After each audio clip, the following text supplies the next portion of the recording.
அனைவருக்கும் வணக்கம். இன்றைய பதிவில் எதை பற்றி பார்க்க போகிறோன்னு தெரிஞ்சுக்கிறதுக்கு முன்னாடி மறக்காமல் நம்ம சேனலை சப்ஸ்கிரைப் பண்ணிவிட்டு கூடவே பெல் பட்டனையும் கிளிக் பண்ணி ஆளுங்கிற ஆப்ஷனை கொடுத்துட்டிங்கன்னா நான் போடுற வீடியோ எல்லாமே மிஸ் ஆகாமல் நோட்டிஃபிகேஷனில் வரும். பங்குனி உத்திரம் என்னைக்கு வருது அப்படிங்கிறத குறித்து அதனுடைய சிறப்புகள் குறித்து 3 நாட்களுக்கு முன்னாடியே ஒரு வீடியோ போட்டிருக்கிறேங்க. மேலும் பௌர்ணமி அன்று பணவரவிற்காக செய்யக்கூடிய ஒரு எளிய தாந்திரிக பரிகாரம் குறித்து நேற்று இரவு போட்டிருக்கிறேங்க. மேலும் இன்று காலையில் பங்குனி உத்திரம் அன்னைக்கு எளிதாக கிடைக்கக்கூடிய ஒரு குறிப்பிட்ட பொருளை நம்முடைய பீரோல ஊதி விடுவதன் மூலமாகவே கட்டுக்கடங்காத அளவுக்கு பணம் சேரும் என்பது குறித்தும் போட்டிருந்தேன். எல்லாமே பார்த்திங்கன்னா ரொம்ப ரொம்ப அதிசக்தி வாய்ந்த வழிபாட்டு முறைகள், பரிகாரங்கள் தான். உங்களுக்கு நேரம் கிடைக்கும்போது அதெல்லாம் பார்த்து வச்சுக்கோங்க. பங்குனி உத்திர நாளன்றும் பௌர்ணமி நாளன்றும் மறக்காமல் இதை செய்யுங்க. கண்டிப்பாக பண வரவில் நல்ல மாற்றங்கள் உண்டாகும். இந்த பதிவு எதை பற்றி அப்படின்னு பார்த்தீங்கன்னா, நம்மள நிறைய பேர்த்துக்கு சம்பாதிக்கிற காசு அப்படிங்கிறது பத்துறதே இல்லை அப்படிங்கிறதுக்கு காரணம் என்னென்னா, அந்த அளவுக்கு செலவு அதிகமாகுது, பொருள் விலையேறிடுச்சு. நம்ம வேணும்னு யாருக்கிட்டையும் கடன் வாங்கிறதில்ல, கடன் வாங்கின யாருக்கிட்டையும் கொடுக்கக்கூடாதுங்கிற எண்ணமெல்லாம் இல்லை. நமக்கே பணம் பத்தலை அப்படிங்கும்போது நம்ம எந்த மாதிரி அதை சமாளிக்க முடியும் சொல்லுங்கள். மேலும் ஒரு சிலர் பார்த்திங்கன்னா வாங்கின தொகைக்கு மேலே வட்டி கட்டியிருப்பாங்க. அந்த அளவுக்கு வட்டி தொகையே நிறைய அவங்க கட்டி முடிச்சிருப்பாங்க. ஆனாலும் அசல் தொகையை திருப்பி கொடுக்க முடியாத ஒரு சூழ்நிலையில் சிக்கி தவிப்பாங்க. இதுபோல் யாரெல்லாம் கடன் பிரச்சனையில் சிக்கி தவிக்கிறீங்களோ, பணமே கையில் சேர மாட்டேங்குது, நிற்க மாட்டேங்குது அப்படின்னு வருத்தப்படுறீங்களோ, அவங்கெல்லாம் இப்போ நான் சொல்கிற இந்த பரிகாரத்தை செய்யுங்க. இதை ஒன்று செய்வதன் மூலமாகவே உங்களுக்கு பண வரவில் நல்ல அதிரடி மாற்றங்கள் நடக்கும். மேலும் கடன் அப்படிங்கிறது இனிமேல் உங்கள் வாழ்க்கையில் வாங்கவே மாட்டீங்க. அந்த அளவுக்கு நிறைய பணம் நீங்களே சம்பாதிப்பீங்க. வாங்கின பணத்தையும் கொடுத்துருவீங்க. திரும்ப கடன் வாங்குற சூழ்நிலையே வராது. நீங்கள் சம்பாதிக்கிற காசை வச்சே வீடு வாங்குவீங்க, கார் வாங்குவீங்க. அந்த மாதிரி அடுத்தடுத்த கட்ட முன்னேற்றத்துக்கு நீங்கள் போய்கிட்டே இருப்பீங்கன்னு வச்சுக்கோங்களேன். அந்த அளவுக்கு ஒரு சக்தி வாய்ந்த ஒரு முறையை பற்றி தான் சொல்ல போகிறேன். இது ஒரு லா ஆஃப் அட்ராக்ஷன் மெத்தட் அப்படிங்கிறதுனால இதை செய்வதற்கு எந்த ஒரு ரூல்ஸ் அண்ட் ரெஸ்ட்ரிக்ஷன்ஸு கிடையாது. அதனால் பெண்கள் இதை மாதவிடாய் சமயத்தில் தாராளமாக செய்யலாம். வீட்டில் நான்வெஜ் செஞ்சுருந்தீங்க, சாப்பிட்ருந்தீங்கனாலும் தாராளமாக செய்யலாம்.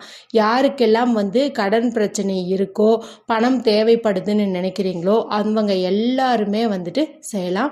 பிறப்பு தீட்டு இறப்பு தீட்டுன்னு இருந்தாலும் செய்யலாம். மொத்தத்தில் சொல்லணும்னா இதுக்கு எந்த ஒரு ரூல்ஸுமே கிடையாது. இதை செய்யறதுக்கு முன்னாடி ஒரு அமைதியான இடத்துல உட்காந்துக்கணும். இப்போ நீங்கள் ஆஃபீஸில் இருந்தாலும் சரி, வீட்டில் இருந்தாலும் சரி, இதை செய்யறதுக்கு நீங்கள் எந்த ஒரு நேரம் காலம்லாம் பார்க்கவே தேவையில்லை. அதாவது ராகு காலம், யமகண்டன்ட்டு எதையுமே நீங்கள் பார்க்க தேவையில்லை. நீங்கள் எப்போ வேணாலும் இதை செய்யலாம். ஆனால் அமைதியாக ஒரு இடத்துல உட்காந்துக்கோங்க. நான் சொல்கிற மாதிரி பண்ணுங்கள். ஒரே ஒரு ஒயிட் ஷீட் எடுத்துக்கோங்க. அன்ரூல்டு ஷீட்டாக எடுத்துக்கோங்க. அதாவது கோடுகள் எல்லாம் இல்லாத மாதிரி ஒரு ஷீட்டாக எடுத்துக்கோங்க. சின்ன அளவில் சதுர அளவில் நீங்கள் கட் பண்ணி வச்சுக்கோங்க. இப்போ இந்த வீடியோ பார்க்கும்போது நீங்கள் ஆஃபீஸில் இருக்கும்போது உங்களுக்கு இது செய்கிறதுக்கு கொஞ்சம் சிரமமாக இருக்கும். அந்த மாதிரி இருக்கும்போது நீங்கள் வீட்டுக்கு கூட இதை செய்யலாம். நான் தான் முன்னே சொன்னேன் இல்லையா, இதுக்கு ரூல்ஸும் இல்லை, டைமும் எதுவும் பார்க்க தேவையில்லை அப்படின்னு. அதனால் நீங்கள் தூங்கிறதுக்கு முன்னாடி செஞ்சீங்க அப்படின்னாவே போதும். இப்போ நான் சொல்கிற மாதிரி நீங்கள் இதில் வரைங்க. ரெட் கலரில் இங்க் வரக்கூடிய பேனா, ஸ்கெட்ச் பென்சில், மார்க்கர், இந்த 3ல் ஏதாவது ஒன்று நீங்கள் எடுத்துக்கணும். எடுத்துட்டு இப்போ நான் வீடியோவில் காட்டுறேன் பாருங்கள், இது மாதிரி வரைங்க. எப்போவுமே நம்ம இது போல் லா ஆஃப் அட்ராக்ஷன் மெத்தட் பண்ணும்போது ஒரு சர்க்கிள் தான் வரைவோம். அது எனர்ஜி சர்க்கிள் அப்படின்னு சொல்லுவோம். ஆனால் இந்த இடத்துல நம்ம சர்க்கிள் வரைய போகிறது கிடையாது. அதில் 8 விதமான ஒரு மேல் வளைவு கொடுக்க போகிறோம். அது எதுக்கு அப்படின்னு சொல்லிட்டு நீங்கள் பார்க்கும்போதே உங்களுக்கு நான் விளக்கம் கொடுக்குறேன். இது மாதிரி நீங்கள் வரைஞ்சிக்கணும். இந்த இடத்துல 8 அப்படின்னு வரைகிறதுக்கான காரணம் பார்த்தீங்கன்னா, அஷ்டலக்ஷ்மிகளையும் ஈர்ப்பதற்காக நம்ம இந்த இடத்துல செய்ய போகிறோம். அடுத்து இந்த 8 வளைவுகள்லையும் சின்ன சின்னதாக சக்கரம் போன்ற ஒரு சுழற்சியை நம்ம வரைகிறோம். ஏற்கனவே இதை பற்றி நிறைய வீடியோக்களில் நான் தெளிவான விளக்கமே கொடுத்துருக்கேன். இது மாதிரி வரையும்போது பணம் வேகமாக நம்மிடம் சுழன்று கொண்டு வரும் அப்படின்னு சொல்லியிருக்கேன். அதாவது ஒரு சக்கரம் எந்த அளவுக்கு வேகமாக ஒர்க் ஆகுமோ, ஒரு சுழல் எந்த அளவுக்கு தன் கூட வர பொருளை ஈர்க்குமோ அந்த அளவுக்கு சக்தி வாய்ந்தது இருக்கிறது இந்த சக்கரங்கள். இதை வந்து அந்த 8 வளைவுகள்லையும் நீங்கள் வரைஞ்சிக்கணும். இதுக்கே பார்த்திங்கன்னா அற்புதமான சக்தி உங்களுக்கு கிடைக்கும். மேலும் இதில் பவர்ஃபுல்லான ஸ்விட்ச் வேர்டு வந்து பயன்படுத்த போகிறோம். இது எதுக்காக அப்படின்னு பார்த்தீங்கன்னா பண ஈர்ப்புக்காக தான். அதுவும் திடீர் பணவரவு ஏற்படணும், பணவரவில் அதிரடி மாற்றங்கள் நடக்கும்னு சொன்னேன் இல்லையா, அந்த அதிரடி மாற்றங்கள் நடக்கணும், நம்முடைய பிரச்சனைகள் எல்லாம் தீரணும் அப்படிங்கிறதுக்காக தான் இந்த வேர்டை வந்து நம்ம பயன்படுத்துகிறோம். இதில் நான் எப்படி எழுதியிருக்கிறனோ அதே மாதிரியே நீங்கள் எழுதிக்கோங்க. அதே மாதிரியே வந்துட்டு கேபிட்டல் லெட்டரில் எழுதுங்க. என்ன வேர்டு அப்படின்னு பார்க்கலாம். Suddenly, SUDDENLY, suddenly. ஒரு சின்ன கோடு போட்டுக்கோங்க. ரீஸ்டோர், RESTORE, ரீஸ்டோர், சின்னதாக ஒரு கோடு போட்டுக்கோங்க. Tiny, TINY, tiny. அடுத்து சின்னதாக ஒரு கோடு போட்டுக்கோங்க. ஸ்வீட், SWEET, ஸ்வீட், சின்னதாக ஒரு கோடு போட்டுக்கோங்க. Curve, CURVE, curve. இந்த ஒவ்வொரு சுவிட்ச் வேர்டுக்கு பார்த்திங்கன்னா ஒவ்வொரு சக்தி உண்டு. இதில் நம்ம பயன்படுத்தியிருக்கிற இந்த சுவிட்ச் வேர்டுக்கான காரணங்கள் நிறைய இருக்குது. அதாவது பணம் வந்து நமக்கு சேர்ந்துக்கிட்டே இருக்கணும் அப்படிங்கிறதுக்காகவும், திடீர் பணவரவு ஏற்படுத்தவும், மேலும் நம்ம யார்கிட்டையாவது பணம் கொடுத்துருக்கோம் இன்னும் நமக்கு வரல, அது வரணும் அப்படிங்கிறதுக்காகவும் இந்த வேர்டு வந்து நம்ம பயன்படுத்தியிருக்கோம். மேலும் இது கூடவே நான் சொல்கிற ஒரு ஏஞ்சல் நம்பரையும் வந்துட்டு நீங்கள் பயன்படுத்துக்கோங்க. உங்களுக்கே வந்து தெரியும், இது மாதிரி ஒரு சிஜில் சிம்பிள் வரையும் போதே நல்ல பலன் கிடைக்கும். மேலும் சுவிட்ச் வேர்டு பயன்படுத்தும் போது அற்புதமான பலன் கிடைக்கும். கூடவே ஏஞ்சல் நம்பரை பயன்படுத்தும் போது ஃபாஸ்டான ரிசல்ட்டே கிடைக்கும். இப்போ நான் சொல்கிற நம்பரை நீங்கள் இதே மாதிரி வந்து எழுதிக்கோங்க.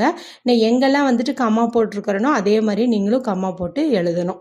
68,476, 739,287. இதுதாங்க அந்த நம்பரு. இது நீங்கள் எழுதும்போதே இதே போல் வந்து சொல்லிக்கிட்டே எழுதுங்க. 68,476 அப்படின்ட்டுலாம் சொல்லக்கூடாது. 68,476 இந்த மாதிரி தான் வந்துட்டு தனித்தனியாக சொல்லணும். அப்போ தான் வந்து நம்ம என்ன காரணத்துக்காக எழுதுகிறோமோ அதை வந்து இந்த யூனிவர்ஸால் புரிஞ்சுக்க முடியும். இப்போ இதை வரைஞ்சி முடிச்சுக்கோங்க. அடுத்து நமக்கு தேவைப்படுறது அப்படின்னு பார்த்திங்கன்னா 4 கிராம்பு வந்து தேவைப்படுது. இந்த கிராம்பு பார்த்திங்கன்னா மேலே மொட்டுக்கள் இருக்கிற மாதிரி முழு கிராம்பாக வந்து நீங்கள் பயன்படுத்துங்க. அப்போ தான் வந்து நல்ல ரிசல்ட் வந்து கிடைக்கும். இந்த இடத்துல 4 கிராம்புன்னு பயன்படுத்துறதுக்கு நிறைய காரணங்கள் இருக்குது.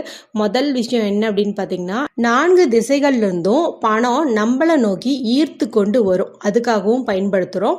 மேலும் இந்த இடத்துல 4 அப்படிங்கிறது ராகு பகவானை குறிக்குது. இந்த கிராம்புக்கு பணத்தை ஈர்க்கும் சக்தியும் இருக்குது, கடனை தீர்க்கும் சக்தியும் இருக்குது. அதனாலேயும் இந்த கிராம்பு வந்து நம்ம பயன்படுத்துகிறோம். மேலும் நிறைய ஆகர்ஷண சக்தி அப்படிங்கிறது இந்த கிராம்புக்கு உண்டு. நீங்கள் தெய்வ வசியம் செய்யறதுக்கும் இந்த கிராம்பை பயன்படுத்தும் போது அற்புதமான பலன்கள் வந்து கிடைக்கும். இப்போ என்ன பண்ணுறீங்கன்னா இந்த கிராம்பை உங்களுடைய இடது உள்ளங்கையில் வச்சுக்கோங்க. வலது கையால் மூடிக்கிட்டு என்னுடைய கடன் பிரச்சனை தீர வேண்டும், செல்வ வளம் அதிகரிக்க வேண்டும், பணம் வற்றாமல் பெருகிக்கொண்டே இருக்க வேண்டும், எனக்கு இருக்கக்கூடிய துன்பங்கள் கஷ்டங்கள் கவலைகள் எல்லாம் என்னை விட்டு நீங்க வேண்டும் அப்படின்னு சொல்லி வேண்டிக்கிட்டு இப்போ இதை வரைஞ்சி வச்சோம் பார்த்தீங்கன்னா இந்த படம், இதுக்கு மேலே வந்துட்டு நீங்கள் வச்சிடுறீங்க. வச்சுட்டு இதை அப்படியே வந்துட்டு நல்லா மடக்கிட்டு நீங்கள் தூங்கும்போது உங்களுடைய தலையாணி கடியில் வந்துட்டு இதைய வச்சுக்கோங்க. பில்லோ வச்சு படுக்கும் பழக்கம் இல்லாதவங்க பாய்க்கடியிலோ பெட்டுக்கடியிலோ கூட வச்சுக்கோங்க. வச்சுட்டு இரவு முழுவதும் தூங்கிட்டு நாளை காலையில் எழுந்ததும் நீங்கள் குளிச்சாலும் சரி குளிக்காட்டும் சரி முதல் வேலையாக இந்த பேப்பரை வந்துட்டு நீங்கள் எரிச்சிருங்க. அதாவது இந்த பேப்பருக்குள்ளேருந்து கிராம்பை தனியாலாம் எடுக்கக்கூடாது. இந்த பேப்பர் கிராம்பு ரெண்டையும் சேர்த்தே நீங்கள் ஒட்டுக்காக வந்து எரிக்கணும். இதுக்கு எரிப்பதற்கு நீங்கள் கற்பூரம் பயன்படுத்திக்கிறது இன்னும் பலனை கொடுக்கும். ஏன்னா கற்பூரம் எரிய எரிய இந்த பேப்பரும் முழுசாக எரிஞ்சிரும், இந்த கிராம்பும் பார்த்திங்கன்னா எரிஞ்சிரும். இந்த மாதிரி கூட நீங்கள் பண்ணலாம். அதன் பிறகு இந்த சாம்பலை நீங்கள் வெளியில் ஊதி விட்டுட்டு பிரபஞ்சத்திற்கு நன்றி, தேங்க்யூ யூனிவர்ஸ் அப்படின்னு வந்துட்டு சொல்லிடுங்க. இந்த மெத்தடு பார்த்திங்கன்னா மல்டிப்பிள் யூசஸ் இருக்குது அப்படின்னே சொல்லலாம். அதாவது நம்முடைய பிரச்சனைகள் எந்த மாதிரி இருந்தாலும் அதை தீர்க்கறதுக்கும் இந்த மெத்தடை பயன்படுத்தலாம், பணவரவை அதிகப்படுத்துறதுக்கும் இந்த மெத்தடு வந்து பயன்படுத்தலாம். மொத்தத்தில் இதை நீங்கள் செய்யறீங்க அப்படிங்கும்போது கண்டிப்பாக உங்களுக்கு ஃபாஸ்டான ரிசல்ட் கிடைக்கும், கடன் தீரும், பணம் சேரும், கஷ்டங்கள் கவலைகள் எல்லாமே வந்துட்டு இன்றோடு நீங்கிவிடும். நம்பிக்கையோடு பண்ணுங்கள், கண்டிப்பாக நல்ல பலன் கிடைக்கும். இந்த வீடியோ உங்களுக்கு பிடிச்சிருந்துச்சுன்னா மற்றவங்களோட பகிர்ந்துக்கோங்க. லைக் பண்ணுங்கள், கமெண்ட் பண்ணுங்கள். மற்றும் ஒரு பயனுள்ள பதிவில் உங்களை சந்திக்கிறேன். நன்றி, வணக்கம்.